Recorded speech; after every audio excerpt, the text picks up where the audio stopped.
Welcome to another edition of the Parent Pivot podcast. I am starting us today instead of Steve. I am Julia Cummings. And I'm Steve Cummings.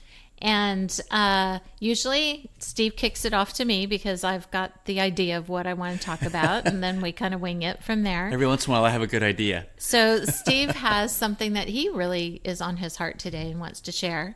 And tell us about what you're thinking, honey, and about the book you've been reading. Yeah, actually it's a Bible plan. I'm a big YouVersion Bible app guy.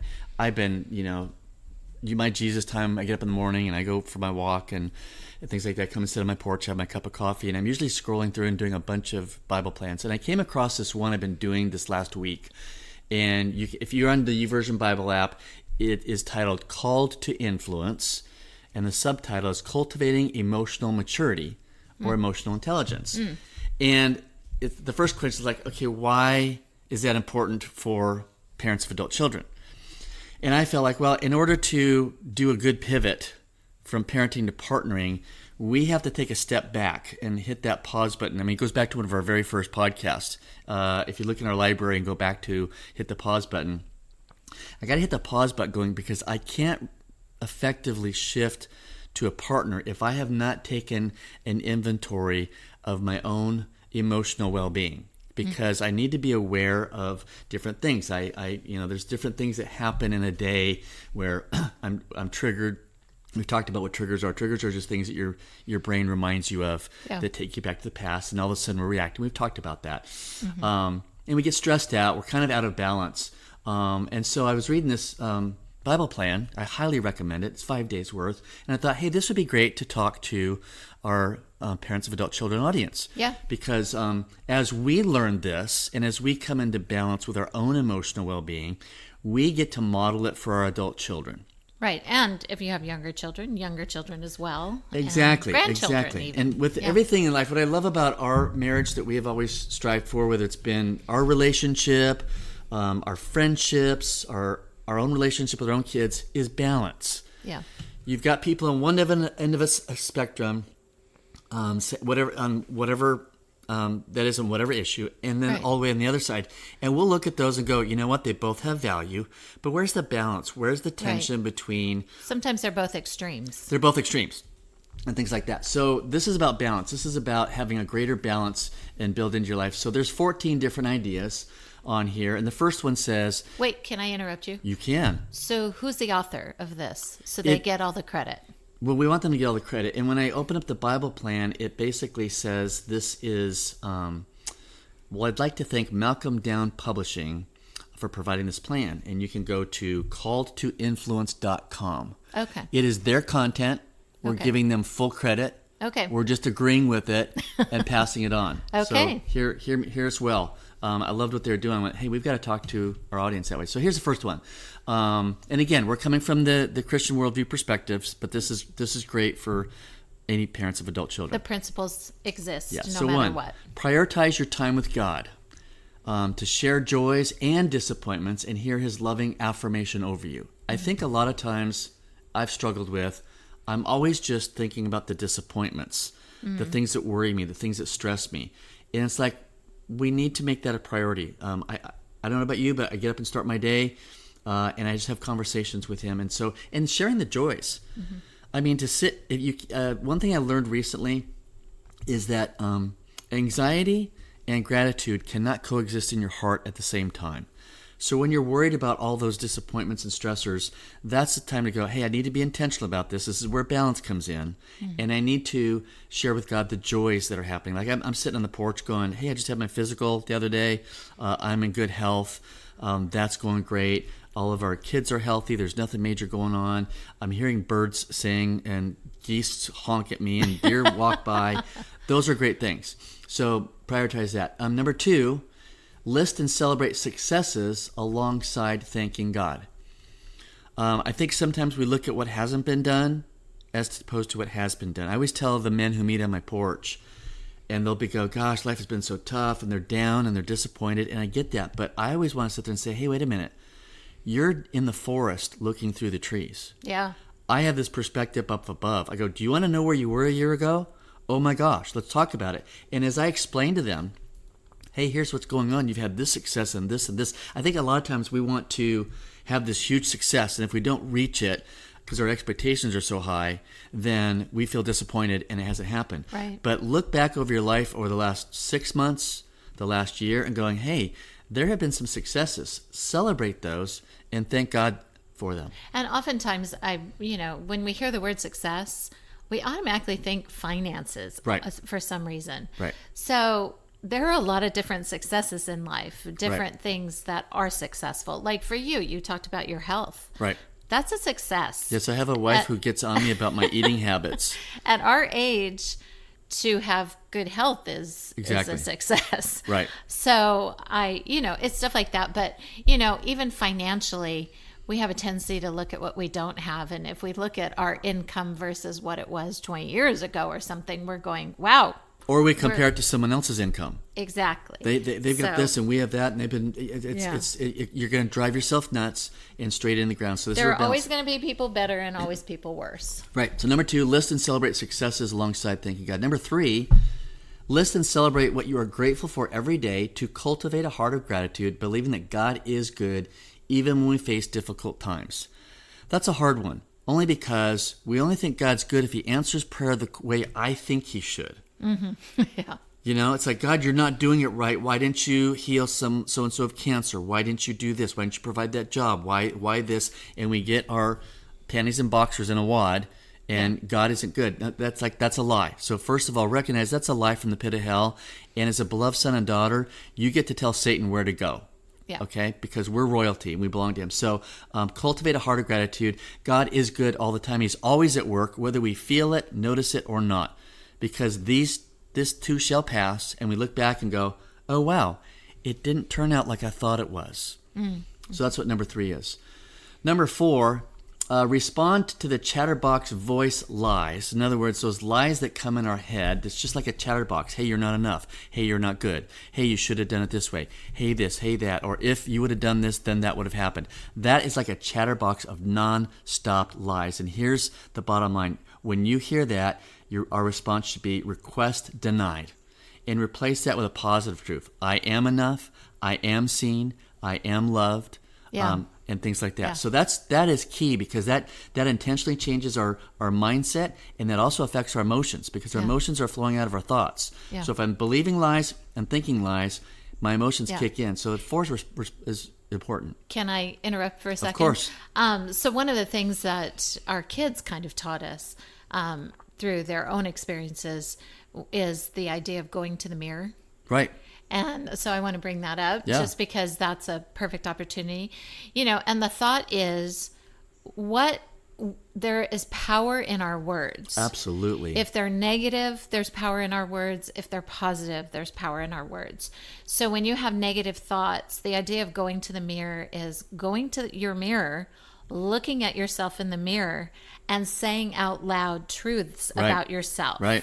And even if you don't necessarily believe them at the moment, keep saying them. Right. I've asked people to get a pad of sticky notes and write down on their sticky notes, I am beautiful, I am smart, I have something to say, I blah, blah, blah, blah, and put it around your mirror, and then go to the mirror and say it out loud every day. Right. So there's power in saying positives out loud. There's a whole other podcast we can do just on that. Yes. And where we're going with this is, as we are making these changes in our own lives, you're going to be a better mentor and partner to help your adult children. Yes. And you're going to be investing in them, not telling them, hey, here's what you need to do. I heard this podcast and you got to do these 14 things. It's like, no, let it just ooze out. Let your children pick your fruit. Don't sell it to them. Yes. So great line, hun. Thank you. That's not my own content. I got that wisdom from somebody else. So I'm not smart enough to come up with that on my own. Number 5, when people acknowledge you, absorb it and say thank you. The point here being is, a lot of times our false humility creeps in. Yeah. And what I mean by that is, someone says, oh, hey, Steve. Oh, hey, Julia. What an awesome podcast. You guys are great. We go, oh, no. God's just doing all that. We're just His vessels and whatever. Yes, that's a true statement. But what we're really saying is, we're trying to be humble, but inside we're really like, gosh, we really like that. And what the author was really saying is just say thank you.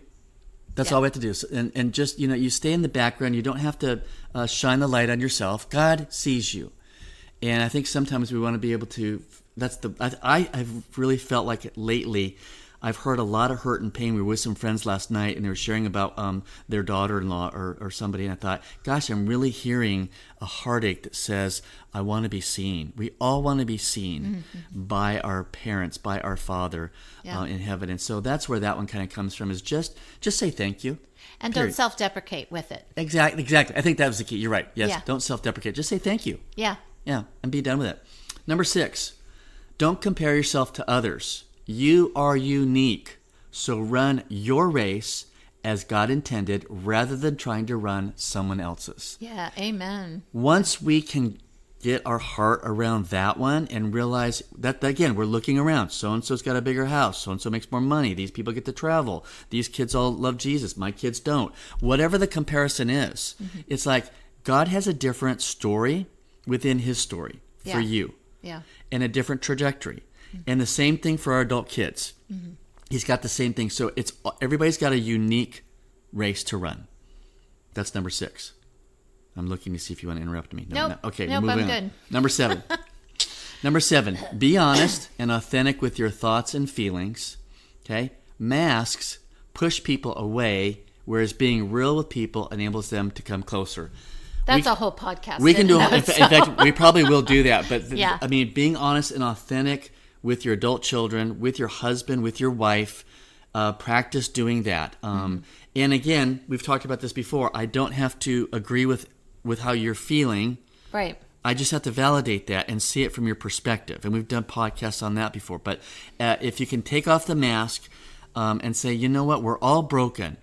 There's no shame in being authentic and honest. If the church was able to be authentic and honest all the time and share thoughts and feelings, we'd be a much more vibrant church, because we're all in the same boat. We're all hiding it. We put a mask on, we go to church. We put a mask on, we go to social events. We put a mask on, we go wherever. And we get in the car and everything implodes. Yeah. With relationships. It gets exhausting trying to hide who you really are. Right. And then I think that as the individual, you stop knowing who you are.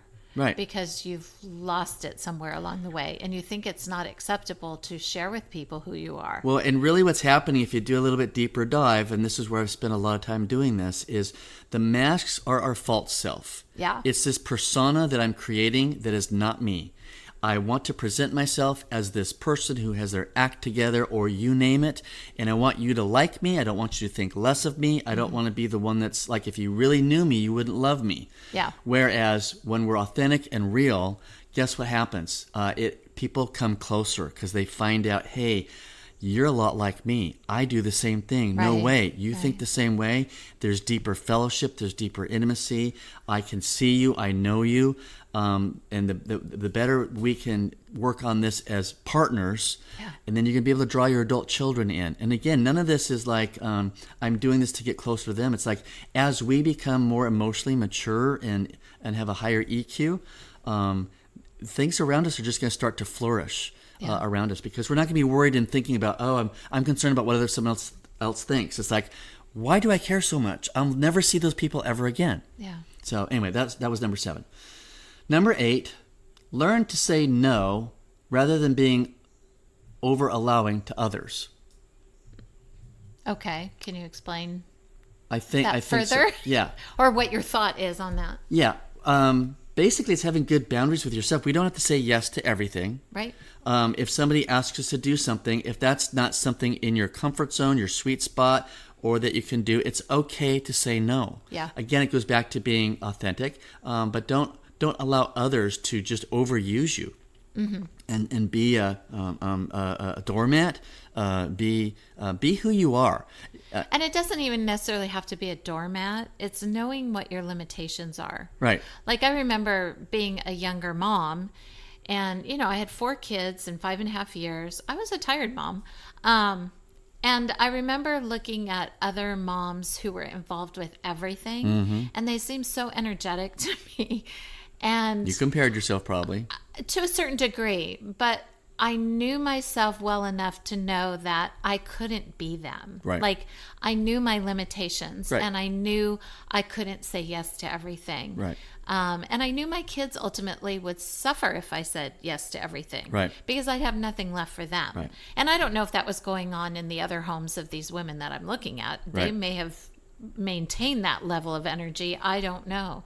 But knowing your limitations is an important aspect Jesus of that. knew his limitations. You know? He went off. And He went off. I need some time alone. Or no, I can't do that. Or he even had times when it's like, hey, I'm not. He wouldn't do certain things. Yeah. And that's okay. So know your limitations. Know how to say no. Take care of yourself. Number 9, have a should-free day. I like that. Prioritize what is really important. The rest can wait. Yeah, no shoulding all over yourself. No shoulding. I mean, I should do all these things. Like, I'm sitting there looking at our house. There's so many projects around this house. In fact, before we turned the mics on, you were walking me around going, okay, I want to do this with this wall, and we're going to do this here, there, and whatever. And I'm just sitting there thinking, okay, well, I don't have to do that today. We'll get to it when we get to it. I mean, and so when you hear yourself, your list is just overwhelming you. Mm-hmm. There's plenty of days coming up. You know, it can be pushed off to the next day. Be present with people. Yeah. Know your limitations. Prioritize what is really important today. Maybe there's 4 or 5 things on your list you got to go do. I got to run to Home Depot. I've got to go pick up so-and-so. We got to go shopping. You and I have an event we're going to today. And in fact, I even posed to you the other day, hey, you think we could go watch a college football game 2 hours away? My friend's son is playing. And before I could even get that out, what did you say? Nope. Because? It's too much to cram in a day. It was getting up early, driving 2 hours, watching a 2-hour football game, then driving home 2 hours, and then racing to get somewhere by 5 o'clock. And yeah. Now, the old Steve would have wanted to push that through. Yes. Because I want to be friends with this family or whatever. And I really enjoy watching the young man who plays on the college team. I haven't seen him play yet. I want to go see him play. Yeah. And I would have gone, oh my God. But that would have been me being outside of myself and doing something that was not that important, and I needed to prioritize things. Yeah. So we'll go see him play on another Saturday. So I said no for you. You said no for me. The rest can wait. Number 10, participate in life. A job you enjoy, friends, family, activities you love. You know, be intentional about doing things like you and I yesterday. You know, it's like, hey, it was a beautiful day here in Georgia. Yeah. And we like to put our kayaks in Lake Lanier. And so we're like, hey, that doesn't take very long. We throw them in the back of the truck. We head up to Lake Lanier. We find a spot, which is our usual spot. And we went out there, and it was glass. Yeah, it was There was beautiful. nobody at the park. And we were out there just paddling around. We find things that we enjoy. It brought us life. Yeah. So that's what we're saying. You know, maybe you like to garden. Maybe you like to collect things. Maybe you're a painter. Maybe you like to go to baseball games like I do. Find something you enjoy. Find friends. We were with friends last night. Mm-hmm. Spent 3 hours closing down a Mexican restaurant with them. Yeah. Just sitting outside chatting and things like that. So that's number 10. That's important to have. That brings you some good emotional health too. Couple more. Number 11. Plan rest time each week, meaning quality time with God, with family, with friends, but also time for yourself. Your body was not designed to work 24/7. So you got to have rest, good sleep, good quality time with God, however way that looks with you, with family, with your friends, but also time for yourself. And good time with family means good time with family. Oh, it does. Thanks for clarifying that. Yeah, my point is that goes to the whole point of our podcast. Right. In general, that if you are trying to parent when you're with your family, Yeah. it might not end up being a good time Just with your be with them. family. Yep. Just be with them. Just enjoy them. listen Enjoy to who they are. Right. Listen. I want to share my story. I shared this with Steve earlier. We one of the things that I really enjoy doing for whatever reason, I like going to a coffee shop and just sitting outside and just enjoying being outside and whatever. So this morning we were at Starbucks and I was inside ordering and I'm noticing this grandfather and his granddaughter. That's right. You told me that. In there. And I assume it was a grandfather-granddaughter situation. He was in his 70s and she was probably in her late teens. They had no cell phones on them. No. And I know. And I was just watching them because the line was kind of long, so I was watching them for a while. But he's just listening to this teenage girl talk. He was completely Okay, present that is with hard her. for me to understand. A man listening to a teenage girl talk. Yeah. Wow, And I could see him asking her questions, and Yeah. she was being very animated, and she clearly felt very comfortable with him. And I just thought, wow, that's a cool relationship to see. Yeah. But there were no phones out. There was no distraction. He was completely watching her. He wasn't looking around, which Wow. is hard to do in a busy Starbucks. It's hard to not look around. Right. But I thought that was super cool. Yeah, yeah. So, No, that's a good way to love on when your family members. Yeah. Number 12. This goes back to your health and your temple, your body being temple of the Holy Spirit. Is consider what you eat and drink, and your sleep and exercise patterns. Your body's the temple of the Holy Spirit, so make it a pleasant place for Him to inhabit. Now, I'll have to agree. Here we're in our early 60s, and like we're not struggling, but sleep is like, hey, that's important. Yeah. We have to get our rest, because if our body is not physically well cared for, it's going to affect our thoughts and our emotions and our relationships and our reactions with the rest of the world. Yeah. Especially our adult children. So I'm eating. In fact, I've started getting. What's funny is Julie had plantar fasciitis for like a year. A year and a half. And Yeah. about a few weeks ago, all of a sudden we were on vacation, and all of a sudden my right foot, I'm going, no possible way. Is this thing contagious? What happened? How did I start getting it? Well, guess what? I'm starting to eat more vegetables, more of those, what do you call them? The type of food that you gave me that list of. Anti-inflammatory things. Dark chocolate, avocado, broccoli, red peppers, fatty fish. And guess what? It works. But I have to be intentional about that. Yeah. I would rather have something else for lunch. Yeah. No, I walk in the fridge, I get my vegetables out, I dip them in the hummus, and I eat that. But I've got to take care of that. I've got to find some time to exercise. I do a lot of walking. You're going to the club, you've got a trainer. It's important that we do that, because if we're not physically healthy, taking care of ourselves, getting good rest, all that stuff, we are not going to have good emotional maturity. Yeah. And, I tell clients all the time, like sometimes when they come in with high anxiety and stuff, one of the things that I focus in on initially often is what are they doing for themselves health-wise? Right. And truly without sleep, we cannot function normally. Right. We see the world in a whole different light when we are not getting sleep. Yeah. And you know what? I would say this. So, if you haven't had your annual physical, like I went and finally got mine a couple of days ago, and we got to get into the doctor. I mean, it's better to go in and have the oil changed every 3,000 miles for your car than to drive it 100,000 miles and do nothing. Same thing with our bodies. Yeah. Is we got to go in, we got to do that stuff, and I'm glad I did, because there are two other referrals that I now have to go do that I wasn't expecting to do. But it's like, hey, I got to take care of this body. It's 61 years old, almost 62. Take care of the body. Yeah. Okay, 2 more. 13, plan and take your full holiday entitlement throughout the year and use this time to refresh. In other words, if you've got PTO time, take it. Take the 3-day weekend. Even if you don't have it, it's like, you know what, let's just take the day off. Let's go shopping. Let's go to the lake. Let's go for a drive. Let's go downtown and do whatever. Take some time off away from work. Go if you've on got a vacation. Use it. But no laptop, no mobile phone with you, because the world of work will carry on without you. Yeah. It will be there tomorrow. Leave the phone at home unless you need GPS. But I'm saying, get rid of the electronics. Get rid of that stuff. Yeah. Take a digital day fast and take your time off. And then the last one, number 14. This, I would say, you'd need to take maybe a small mini Sabbath, meaning take a couple hours in a time during the week or the weekend, and go find a place that you just really can be alone with God, and sit down and write down goals and dream big with God. Our generous Father loves to lavish His kids, and it has great fun in seeing dreams fulfilled. So it's like, dream about stuff, and because our kids have dreams, our adult kids have dreams, and sometimes we want to be the wet blanket on them because we don't see it happening. We're too stuck in our heads. But if we're dreaming about where we want to be in the next 5 or 10 years, and I'm not saying houses and travel and stuff like that, but it's like, what do you want to see done? Sit down with God and saying, what do you want us to do, and come up with those things. So again, this list is not my own. Right. It comes from the Bible plan, the YouVersion Bible plan that I mentioned that Malcolm Down Publishing has done at calledtoinfluence.com. And it is simply titled Called to Influence, Cultivating Emotional Maturity. And when we're working on ourselves and being intentional to find a better health in that way. We are going to make that pivot from parent to partner a whole lot easier.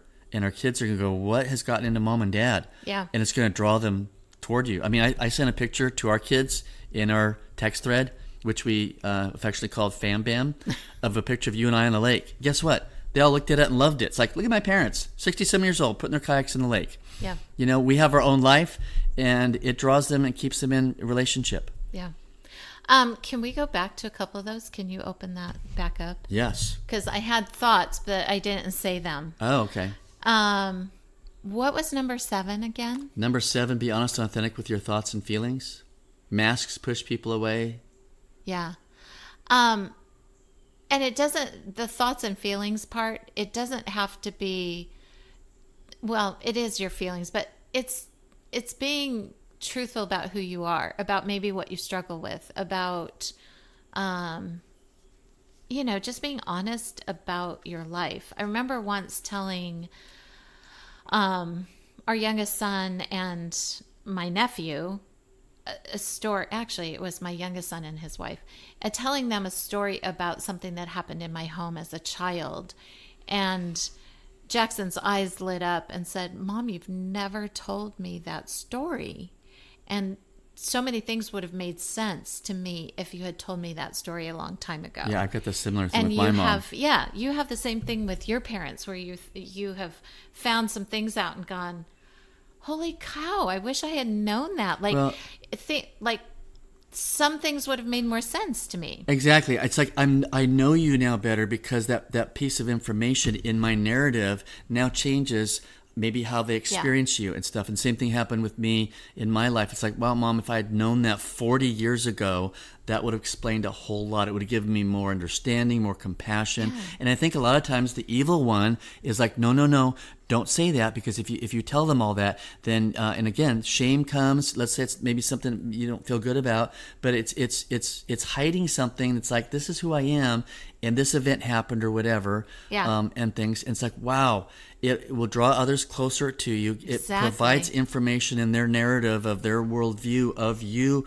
experiencing you or whatever, and going, wow, and we have a close relationship because of things like that. And and part of that is, if you come across to your younger children, teenage children, adult children, I don't care what age the kids are, but if you don't seem human to them, if you don't share your hurts, maybe even your insecurities with them to a certain level. Yeah, they don't have to have all the details, but they just have to know, oh, Mom and Dad get anxious and worry and struggle. They're real. They're real. They've had these things happen. It's like, some things are age appropriate, some things aren't. Right. But as they get older, they're now adult children. Right. And they can understand all that. It's going to explain things. So that was just one thing that stood out to me. Then what was number 13?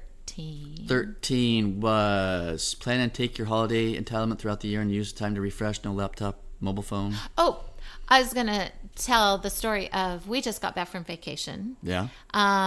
We were able to go on an inexpensive cruise, which was really fun for us. We've never done that.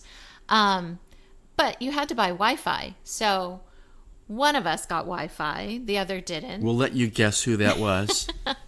So I really didn't have my phone on the majority of the time. Oh, now you gave it away. That we were there. And it's very freeing. It is. It truly is, to just kind of go. And I'm sure everybody's been through this when, let's say your phone broke and you needed a new phone and it took a couple of days to get it and get it up or whatever. Whatever and did we do? Suddenly you're going, well, there's nothing I can do about it. The rest of the world can wait. It's not like, Yeah. Yeah. So anyway, I was just going to touch on that a little bit, that was very freeing. That was very, like, I didn't have to grab my phone. Yeah. And that actually can become, there's another Bible plan too that in the YouVersion thing is really talking about, taking, when you're taking soul rest, is having a regular digital fast. Oh, I was going to mention that too. There is an author called Wendy Speake, Speake, I believe. And she does various 40-day fasting things. So at the first of every year, she does a 40-day fast, and I believe it's a sugar fast. But then she also... I could never do that one. Yeah, you could. But then she also has, I I think it's a social media fast and things like that. But anyway, you might look her up. It's a great way to kind of discipline yourself and kind of get into some deeper. And I would say this stuff. too. Sometimes when you're starting a new habit or discipline, we try to accomplish too much the first time. Yeah. I've always done this, like, oh, I hear a great speaker. It's like, oh, I've got to do a 40-day fast on this or that. And so I'm going to do a digital fast and whatever. But it's like, start out small. Start getting some good rhythms and successes. Like maybe a digital fast starts off with, when I come home at night, I'm turning my phone off until I get up in the morning. Mm-hmm. Start slow. Or maybe it's during a certain time of the day. Or maybe it's just one day. And things. But start slow, build some discipline and going, hey, I can do this. And then you can graduate up to longer periods of time in doing that. But in our day and age, it's kind of hard to take digital fast for too long. You can take social media fast. Social media just creates too many. There's so many things wrong with social media. Well, we're getting off on other subjects, yes. But this whole point of this podcast was, hey, when we're cultivating good emotional maturity in ourselves, it makes the pivot from parent to partner that much easier. So again, if you have any questions about what we've talked about, we would love to hear from you. Mm-hmm. And there's a couple of different ways you can do that. One is go to Facebook and search for the Parent Pivot Podcast. Like us, share our podcast in other feeds. We'd love to hear from you. And review us. And rate us. You can also contact us via email at parentpivotpodcast@gmail.com. Tell us what you've been hearing. Tell us a situation that maybe come up. Tell us some great stories. Hey, we listen to this podcast about whatever, and we watched this happen in our partnering, our pivoting to partner with our adult kids. We love hearing those stories. We love hearing from you and things like that. So that's all I got for this podcast. You got anything else? Nope, I do not. Okay. Well, we'll join you again next week on the next Parent Pivot Podcast. Bye. I'm gonna go get some sugar.